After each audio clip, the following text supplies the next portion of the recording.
everybody. So today I want to show you how to make the base kind of plate for your mirror in preparation for making the main, frame for your mirror. So what I started with is rolling out a slab. Now I made it a little bit more than one tongue depressor thick. So I started with 2 tongue depressors and rolled it out just like I've showed you before. And then I took one off of each side and rolled it just a little teeny bit more, just to make it a little bit thin. The main thing, it really doesn't matter what color you use. You could use, if you've got a bunch of scraps, you could use a bunch of scraps because we're just going to mostly cover this up anyway with the canes and the other stuff. So you just really need, a thin little piece that you're going to end up using. So the next thing is you have this little mirror. Hi. Yeah. So you can leave the little, there's a little peely thing on it and you can leave it on there or you can take it off for this part. It really doesn't matter.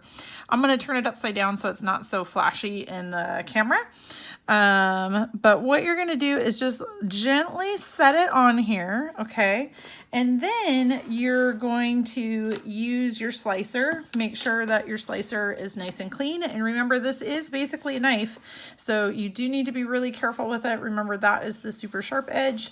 And when you go to clean it, you're taking your paper towel, leaning it over, making sure your fingers are behind the little sharp part and running it across. Okay, so now that I have it clean, I want to make an even border all the way around. So I'm just going to take my slicer, line it up as even as I can with this edge of the mirror right here. I'm going to take my extras, and remember, you want to keep all your extras, so keep my extra. Then down here, I'm going to try to make it the same thickness as up here. So I want to try to get it as close to even as I can, and then I'm going to cut that piece as well. And now I'm working on a piece of paper, and as long as you keep your clay on top of the tin foil, like, when you're in between doing stuff, then if you want to work on a top of a piece of paper like me, that works really good. And so now I trimmed off this side too, so it's the same kind of as around here, and I'm going to trim off this last side. Shapoink. Okay. So now again, I like to keep my tools clean because it just makes it easier for the next time I go to use it. So be really careful when you clean it.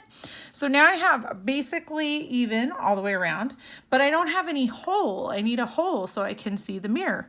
So I'm going to take my needle tool and very lightly, you do not want to cut all the way through, okay? It needs to be really lightly. So I tend to hold my needle tool when I'm just marking things. I tend to hold my needle tool like this.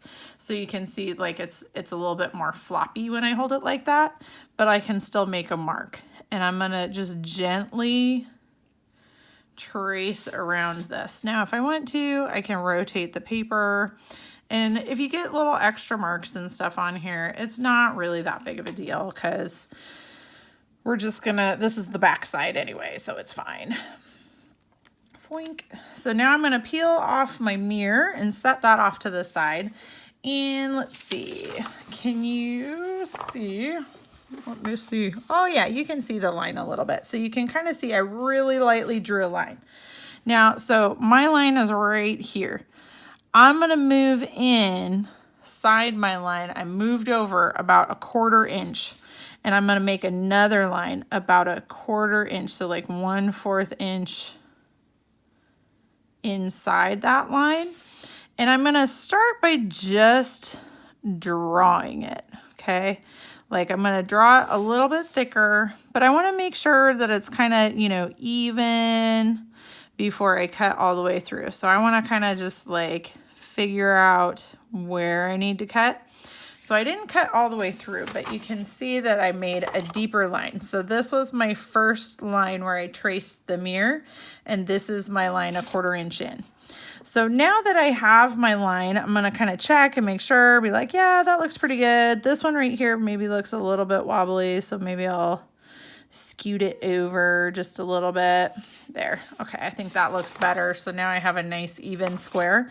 So now that I know where I'm gonna cut, Now I'm holding it more like a pencil, but I'm still trying to hold it pretty flat to the table. I don't want to do it straight up and down. If I do straight up and down, I'm going to like have, you know, little hangy bits and stuff. Whereas if I keep it fairly flat and I pull towards myself, it'll keep it fairly nice and smooth for me. So I'm going to push all the way down to the table and then very gently cut. Now I do lift up a little bit right at the very end, and that's okay. So I'm going to go all the way around, push all the way down to the table, lightly pull it, and then I can pull up just a little bit, all the way down. I'm just kind of pushing through here. I'm following that line that I just created, right? So once I get all the way around, I just usually stick my needle tool in here and I try pulling on it. Now, if it doesn't come apart, it's probably just the corners, and then I'll go through and I'll just kind of like check the corners a little bit. Remember, keep your tool clean. So if you get little bits of clay on it, make sure you clean it off. Boink. Yeah. Okay, so I got a little bit of clay. Go corner, corner. Okay, so now I'm going to try it again.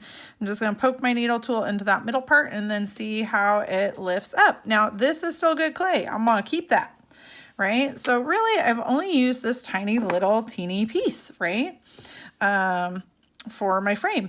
Now this one right here is probably about a 1/2 inch. So this one I made a 1/2 inch. In the videos that I show, the next videos that I show, the frame I made is a little bit bigger. It's more closer to the inch. So for like this frame right here, I'm only gonna need a little, like 1 border. And on the next video, since I made a wider one, I show 2 borders, but you'll only need 1 if you make yours this thin. But it's up to you, because remember, you can go anywhere from a 1/2 inch to an inch. But now if I flip this over, see how it overlaps the mirror just a little bit? So the mirror's not gonna fall through, right? Because the hole is slightly smaller than the mirror. All right. So at this point, when you're right here, when you've got this done, then baking is always optional, but if you have the opportunity to bake it at this point, it does make it a little bit easier to do the next step. It's not impossible to do the next step if you haven't baked it yet, but it does make it a little bit easier. So follow the directions for baking if you choose to do it. Remember, you're not baking on top of a piece of paper. You're going to bake on top of tin foil, and follow the directions for how to bake these. So I did another video previously that shows you the proper way of baking it. And I also have the written directions in OneNote as well. So at this point, now that I have my square, this is when I would bake it. All right, thanks everybody. Have a great day.